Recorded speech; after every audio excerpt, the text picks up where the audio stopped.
Hello everyone, welcome back to my YouTube channel. This is lecture 6 of reinforced cement concrete playlist. In this lecture we will see the difference between the working stress method, limit state method and the ultimate load method in a detail. Okay. So if you haven't covered the previous lecture, then you can go to the reinforced cement concrete playlist and cover the previous important lectures of RCC. And in this lecture we will see the difference between the working stress method, limit state method and the ultimate load method. So first we will start with the first point. The first difference is this method is referred as a deterministic method because the method assumes that the actual load, permissible stress and factor of safety are known. In this method, okay, this is deterministic method because in this method we assume that the actual load, permissible stress and factor of safety are already known.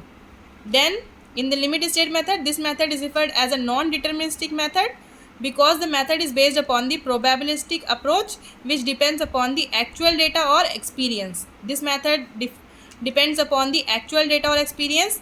Okay, in this method we assume the actual load, permissible stresses and factor of safety are known.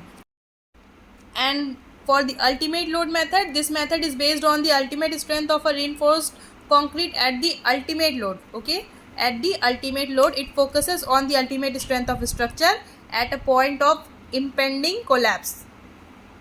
This method is also known as the load factor method or the ultimate strength method. Okay, so it is also known as the load factor method or ultimate strength method.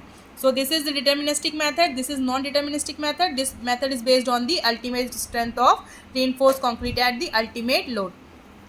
The next difference between the working stress method, limit state method and ultimate load method is that it is based on the elastic theory which assume that concrete and steel are elastic and stress strain curve is linear for both. Okay, this method is based on the elastic theory and it assumes that the concrete and steel are elastic and stress strain curve is linear for both. This method is based on the actual stress strain curve of steel and concrete. So for concrete the stress strain curve is non-linear. Here the curve is linear, here the curve is non-linear for concrete.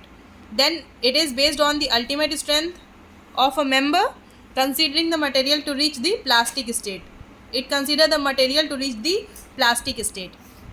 Then third difference is factor of safety are used in working stress method for materials. So in the working stress method factor of safety are used for materials. In the limit state method partial factor of safety are used in limit state for materials and load. Here factor of safety is used for material, here factor of safety, partial factor of safety is used for materials and loads. In the ultimate load method load factors are used. Okay, so in the working stress method factor of safety are used for material. In the limit state method partial safety factors are used for materials and load, and for the ultimate load method load factors are used. Okay, so remember this difference between the working stress method, limit state method and the ultimate load method.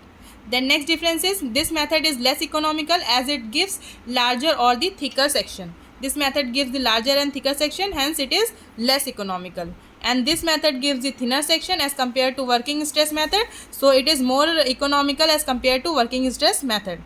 Then ultimate load method often result in more slender section and economical design. Okay, so this method is more cylinder, result in more cylinder section, hence it is economical. Okay, next is no factor of safety is used for loads. In the working stress method no factor of safety is used for load, but in the limit state method design loads are obtained by multiplying the partial factor of safety of load to the working load. So in this method partial safety factor are applied to the load also. Then the working loads are multiplied by the load factor to get the ultimate load in the ultimate load method. Okay, in the working stress method no factor of safety is used for loads. Next important point is material strength are not fully utilized in designing the member of structure for working stress method, and in the limit state method material strength are fully utilized in designing the member of structure. Or in the ultimate load method it does not typically consider serviceability aspect. So this for the ultimate load method remember that it does not typically consider serviceability aspect. Limit state consider the collapse and the serviceability aspects both. Now we will see the summary for the limit state method, ultimate load method and the working stress method.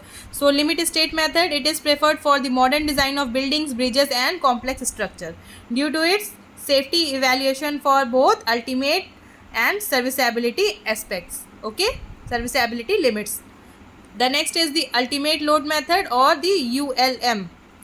It is suitable for critical applications like the bridges and structure under extreme loads, focusing on ensuring adequate ultimate strength. Okay, so it is used to find the ultimate strength of a structure. Then last one is working stress method. Okay, this method is also important.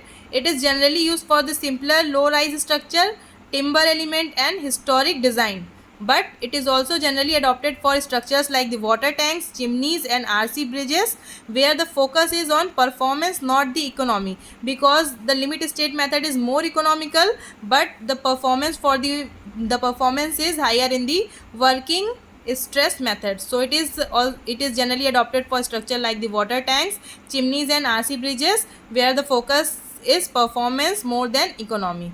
Okay, so these three are the summary for the limit state method, ultimate load method and the working stress method. I hope you have understood all the difference between these three methods, and in the next lecture we will see the difference between the limit state of collapse and limit state of serviceability, and we will solve the numerical to find the design bending moment, and then we will cover the limit state of flexure, its assumptions and design strength and design load, and then we will cover the initial tangent modulus, second modulus. So if you have any doubt in the any lecture of RCC, you can ask in the comment section, and you can appreciate the effort by like, share and subscribe. Thank you for watching. Thank you.